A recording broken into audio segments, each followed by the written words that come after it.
Welcome to AV DIY Science Experiment YouTube channel! My name is Arna. My name is Veranium. Today we will make a volcanic eruption in a balloon. That sounds like fun. What do we need? We need a bottle, baking soda, vinegar, and a balloon. Then, how do we do it?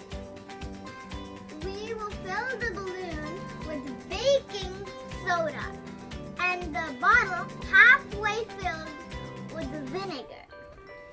Then, let's do it. We will put the balloon up like this. And then we will see it will fill up. Whoa! Wow! This is so cool! Yeah, it's so cool! You might want to hold on to the balloon so it doesn't pop.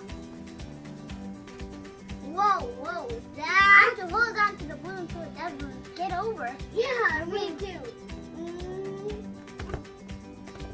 This looks really, really cool. Whoa. If you want to fill up a balloon with air, yeah, you might have to do this